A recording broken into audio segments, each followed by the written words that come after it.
Hello YouTube, Maya here. Now today I would like to talk about something. This is a question that I have asked myself a lot over the last few months, especially after one person who was actually the supervisor and the grand coordinator of our counseling sessions said to us in a very stern voice and with a lot of emphasis during one of our support group meetings. She said, "No one is born bad." And the way she said it, it was almost as if she wanted to drill that fact into our skulls. Now, here we were, a bunch of victims from different backgrounds, social class and color and, and affluence and what have you. Some of us more bruised than others by our experiences, but still united by the common side effect of our abuse, which consists of PTSD, depression, scattered minds, loss of identity, loss of self-esteem, fear for our future, financial precarity, and very much desperate for help. And an awful lot of those women attending the counseling, the support group, they were also looking for a way to understand what was happening to them. And obviously, it was a mid-group for victims of domestic abuse, but an awful lot of those people there compared to me and maybe just one more person. Really, an awful lot of them just never heard of narcissism or even could imagine what was being done to them was really psychopathic. They had no knowledge of all of those things. So they were desperate for answers. Me, I was there really to express myself and to empty my emotions, basically not being alone and having an opportunity to express my pain, really. But everybody else there, except for another person, they were there really because they were looking as well for answers. Their thing was really why is this happening? What did I do? Why is he behaving like that? Why is he doing that to me? This doesn't make sense. That kind of thing. So here we were, really desperate and united, really, like I said, by all of those symptoms, all of those things that I enumerated.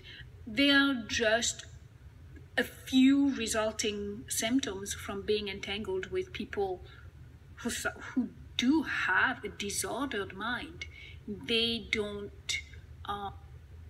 engage the world. They don't engage their loved one. They don't engage their relationships or their lives in a way that really makes sense. So for a long time, I was, after I heard that woman, that counselor, say that no one is born evil, for a long time I wasn't too sure how to think about that statement. I felt conflicted because on one hand, part of me still wanted to hold on to the utopian belief that people who act bad, they must have a reason for doing so. And yet on the other hand, I just could not dismiss my own experience of having been scapegoated, smear campaigned on, covertly controlled, and abused through a calculated, again, campaign of disinformation, misinformation, withholding of information. I've been cheated on, driven to psychological and emotional exhaustion, and consequently as well isolated with the help of divide and conquer type of routine. And let's not forget parental alienation. All of which, when you really put it all together, just form a very big picture, a well executed psychological warfare campaign. All of those abuse was To me, I mean, I can be blamed. I can be blamed in many different ways, but to me, all of this abuse was directed at me without provocation, without any kind of provocation, beyond the fact that he selected me to be used for his own benefit based on my lack of experience, based on my lack of life experience, and certain particular sets of characteristic traits that I have and that I openly displayed. And for somebody to go out of their way to do those kind of things, to me, that's evil. It's premeditated. You cannot be entangled with a psychopath or a narcissist without coming to the conclusion that everything is premeditated, everything is organized, and even things that are not premeditated or organized, they have the ability to transform those situations into an advantage for them in order to take advantage of you. And the taking advantage is done in a way that is just so destructive to to the person they do that to. It just makes it very difficult to not believe that they are not evil.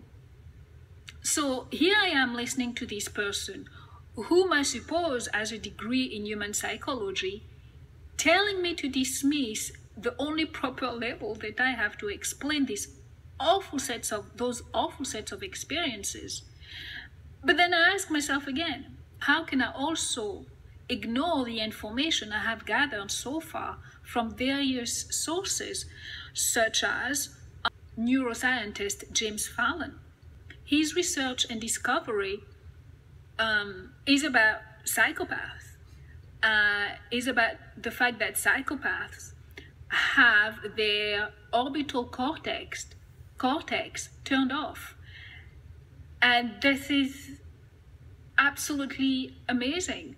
Apparently the area of the brain associated with empathy and emotional connectivity is completely turned off in certain people, resulting in all the characteristic traits and associated behavior most of us victims have observed as either lacking or being exhibited by the people who have created misery and spread havoc in our lives. And this cerebral and this orbital cortex is basically here in the forehead here, the frontal lobe. After discovering James Fallon's interview here on YouTube, I was once more left questioning this label. Evil or not evil? So the next best thing I did was to go to Google to find the definition of evil. And this is what I found. I'm going to read it. Evil is defined as wicked, bad, wrong, immoral, sinful, foul, vile, dishonorable, corrupt, iniquitous, depraved, reprobate, villainous, nefarious, vicious, malicious, malevolent, sinister, demonic, devilish, diabolical, fiendish, dark, monstrous, shocking, despicable, atrocious, heinous, odious, contemptible, horrible, execrable. And in a more informal way, it is characterized as low down, dirty. And in another dictionary, they described evil as that which causes harm, misfortune, destruction, ruin, injury, painful, or is harmful and seek to destroy. In other terms, something that causes or is a source of suffering, injury, and destruction. I can tell you with all of those definitions, it's not hard for me, based on my personal experience and some other people who have had similar experience, to identify with those definitions given here and to really call those people evil. No? You don't agree with me? From all of this, my point of view ended up being that really, regardless whether it's a brain default that makes those people act the way they do, the bottom line is all I can see, all I can feel are the consequences of, in my situation, the wolf's lack of empathy and his need for control and his extreme self-centeredness and self-serving ways.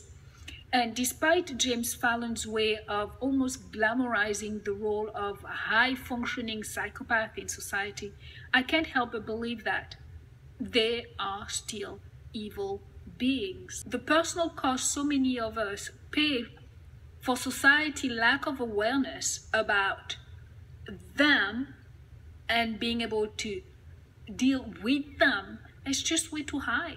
In these days, there are laws now that are being drawn against bullies at school and in a workplace, which is fantastic. But those laws don't go far enough to be inclusive, I think, especially since finding out recently that in the state that I reside in, family violence is only recognized under sexual and physical violence. And that's it.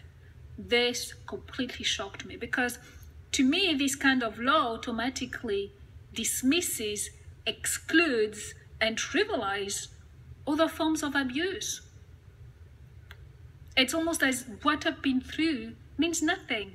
It's not. It just doesn't exist. It's almost as if the law is saying that what was done to me is a figment of my imagination. It just doesn't exist, and this is very, very, very painful for me. Something has to be done somewhere, somehow, you know. I have left a link below to James Fallon interview. Please take the time to hear what he has to say and let me know what you think about it. Do you guys think that those, you know, either narcissists or psychopaths are evil or just people who do evil? Does the new science really explains, or does he excuse the choices that those people make and their behavior?